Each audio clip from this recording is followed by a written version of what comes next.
Thank you for auditing the always positive new music review show hosted by a French professor who's excited to get sad and happy, melancholic and joyful in my review of the melancholic and joyful album Sit Down for Dinner by Blonde Redhead.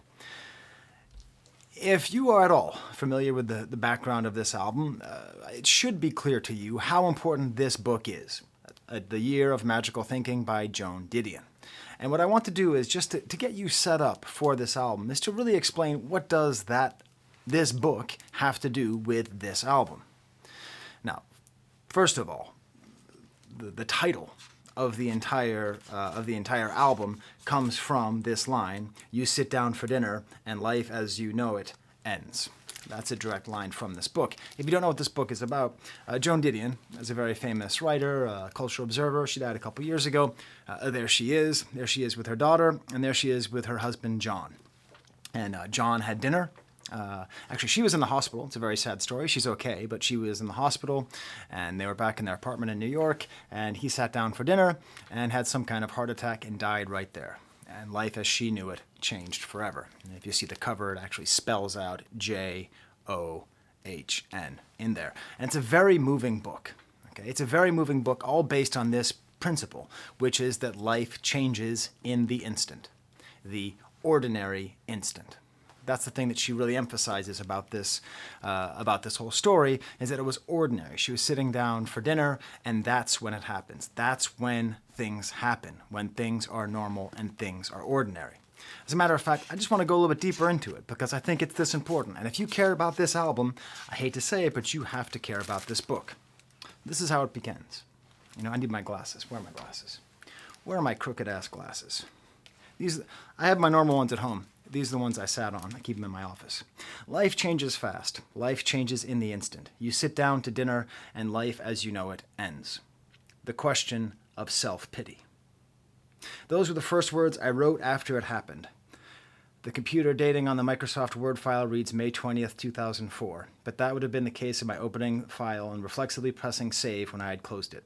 I had made no changes to that file in May. I made no changes to that file since I wrote those words. But she adds one thing in the second iteration of this version. Life changes in the instant, the ordinary instant. And this is where she keeps on going to talk about the ordinariness of the event.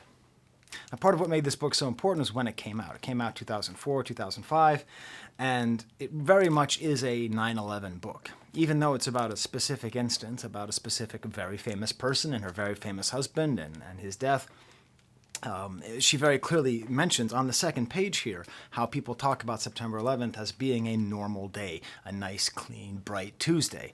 Same thing with Pearl Harbor. So this is really what she is talking about. And what ends up happening when you read this book is you simultaneously feel very small. As she says, as we were, as we are no longer, as we will one day not be at all. It's a very existential, painful book to read, especially if you love somebody. If you are in love with somebody and you think of them dying just like that, it's very hard to read. I'm going to be honest with you, I can't read this book. I get like 10 pages. I've tried to read this book 3 times now, including this morning. I went to my library, my school's library, to get it. You'll notice it has the little cover there. Thank you to the library. Because it's too hard for me. It's just too hard. It's too hard because I'm either too in love or, I think about my mother dying. My mother died 6 months and 50 weeks ago, and it was very much like that. She went to the dentist, and then she had an event, and then she was no more. So I have a hard time reading this book because it's so well written. But the thing is, when you focus so much on death, when you focus so much on just the randomness, just the littleness of death, death is everything, but it's also, realistically, in the grand scope of everything, nothing at all. It's everything to the person, but nothing to the universe, right? These are the whole problems that we have as human beings. So this book, as well as I know it, because I've read it, I've probably read 3/4 of it at different times in my life. This book really illustrates that as well as you can. And in fact, it illustrates it so well that I myself can't even read the thing. Now, if you don't know about Joan Didion, I don't know why, but she is having a cultural moment right now. I can tell you that because I've had to read a lot of Joan Didion for this channel. Andrew Bird came out with this album Inside Problems last year, and there's an entire song called Lone Didion, in which he imagines Joan Didion's life after this book. It's a whole song where he writes about her going to the bar where they used to go together, or the restaurant, and ordering by herself Lone Didion, a play on words of the word Joan. So the nice thing about that is that that album is actually primarily about Slouching Towards Bethlehem, which was her first sort of big breakout book about America in the 60s. So I was able to read that. It didn't bum me out too much. Oddly enough, joining this Joan Didion party is Olivia Rodrigo, who wrote a lot about this book, The White Album. And her most recent album, she sings and quotes Joan Didion there. So there's this real moment. But this is forcing me, you know? This album is really forcing me to revisit and think again about the year of magical thinking.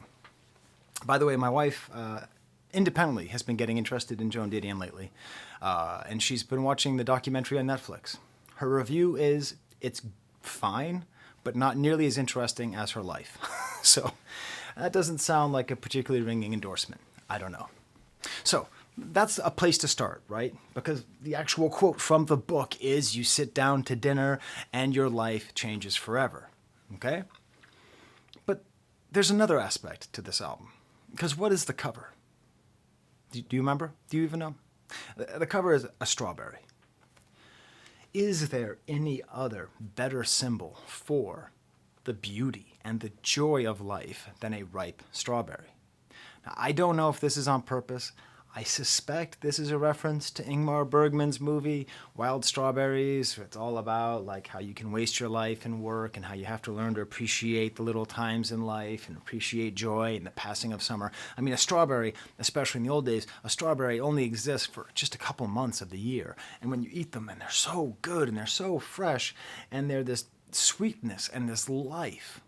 So to have that be the album cover is why this album, I think, is so strong, is that it is simultaneously this lugubrious, melancholic meditation on the instant that death takes you, while at the same time being, I'm going to use another fancy, stupid academic word, Epicurean, sort of a life-affirming moment of really enjoying life and taking from it. That's why I want to frame this whole album as joy and melancholy all at the same time. Now, this is not my first time listening to Blonde Redhead. It's like my third time. So I own in my CD collection back home Melody of Certain Damaged Lemons. I talk all the time on this channel about mid-20s music death. The album came out when I was like 23 years old, and that was right around the time I stopped listening to new music. So I listened to it. I liked it. My then girlfriend liked it. We listened to it a couple times. It was fine, but I just kind of missed it. And I missed what came next. And apparently they've been making great music ever since. And apparently they're this great band. But as far as I know, they were just this band where I was like, oh yeah, I like that album. I think I even got the album from the library. I think I borrowed it from the library and copied it on my CD copier. That's how 2000 I'm talking here, okay? Apparently, they've had some kind of resurgence, which I've been vaguely aware of because Rick and Morty used one of their songs at the end of the Evil Morty arc. Rest in peace, Rick and Morty. Which itself, it turns out, was just that melody that they're famous for is actually copying Chopin's melody. So there you go. And beyond that, the only thing I know is that my kids like them. So it's always weird to me. It's weird to me when my kids like music from my youth that I do not particularly have an attachment to. You know, when my daughter says that she loves Souls of Mischief, the Oakland-based rap band, when my son really likes Blonde Redhead. So that's the other reason I'm reviewing this, is they both really like Blonde Redhead. My son's review was that the album disappointed him at first, but he liked it on second listen, which is a good sign, because what I did was I posted on my community page, you know, what do you think of Blonde Redhead? What is your attitude? What is your opinion of them? And only 3 of you answered. I mean, okay, like 7 of you responded, like asking me to review other stuff, which is okay. I read it, you did it, you got it in there. I might review those things you asked for, but I want to know what you feel. So Mono Loco called this album the accumulation of their discography thus far. So that's a very sort of sympathetic take from a big fan. Someone else, post-irony, said that they have trouble with following their whole catalog because it feels like they have too many failed experiments.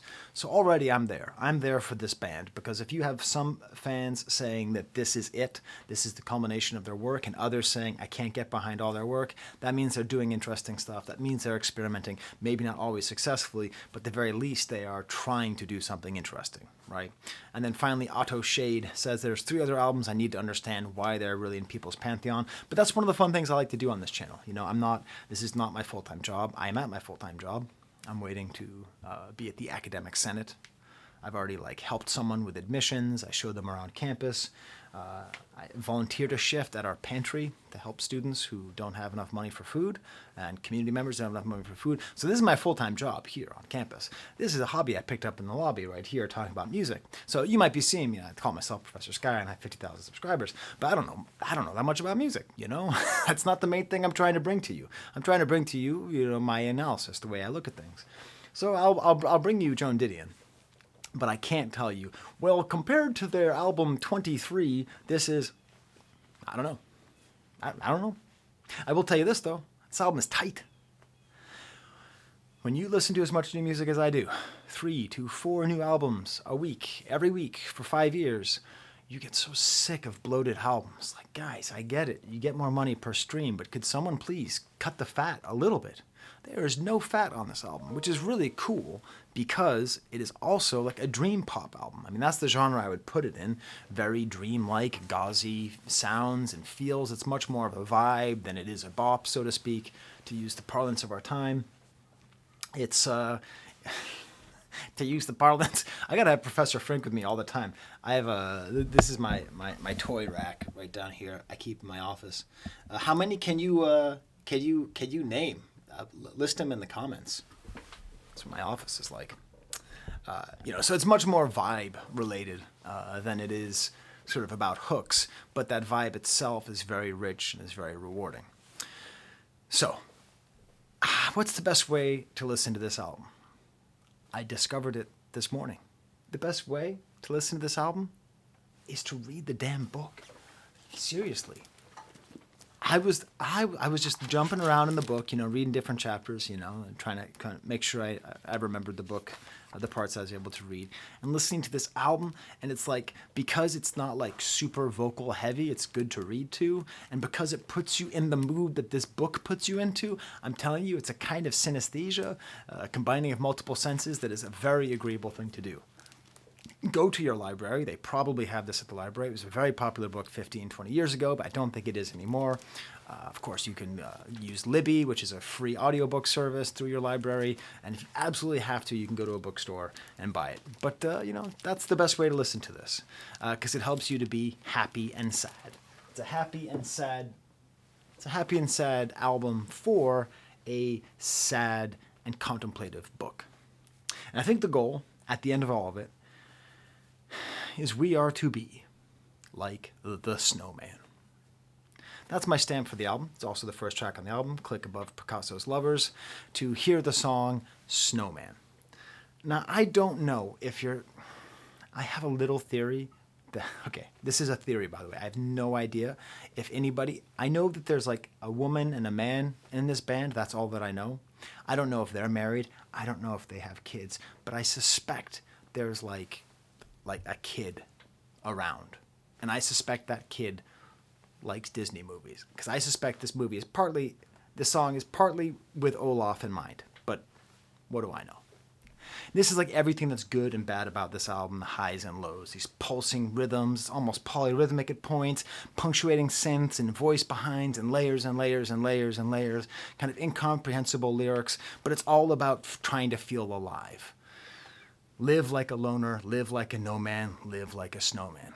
In order to live like a snowman, you have to exist for a brief period of time, knowing that you are going to die, much like Olaf tells us in Frozen, which is an existential movie viewed through the lens of Olaf, is not a little funny, silly movie, ha ha ha. It's actually a very serious and great movie in that way. We must live like the snowman, almost tribal chants in the back. So much great sounds. I read some interview with the singer who said he wanted to figure out how to have just 2 chords and make it into something, and that's what it is. Which leads into the next song, Kiss Her, Kiss Her, which has the female vocalist, and it's got a church-like melody, and with the lyrics, I swear to God, this is supposed to be sung by the Little Mermaid. This is Kiss the Girl. This is that version. But if you want to take her, I'd be screaming, kiss her, take her by the hand, take her to the dolphin sea.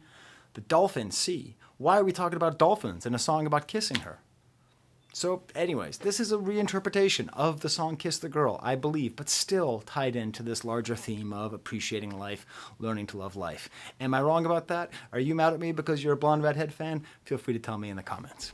Not for me, 2 acoustic guitars, still kind of dreamy, more chords, nice minor chords.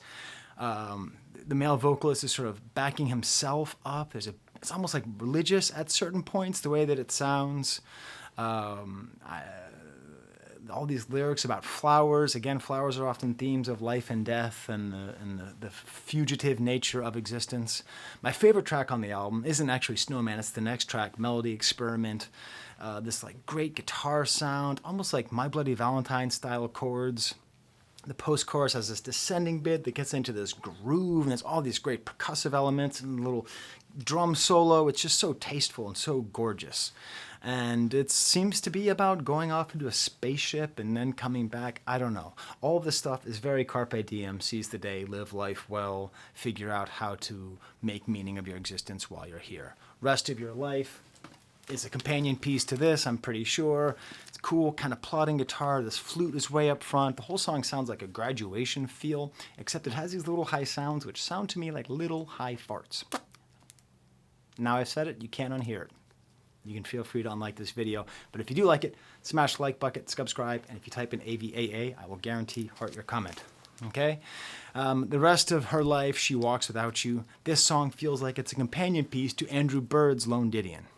Then we get to the centerpiece of the album, Sit Down for Dinner's Part 1 and 2. The first part is slow, the next part is not. Nice wailing sounds in between them. The second part, super upbeat, like a bossa nova, little Casio beat. You sit down for dinner and life as you know it ends, no pity. I will remind you that this entire book opens up with the question of pity, the question of self-pity. That's what that says right there.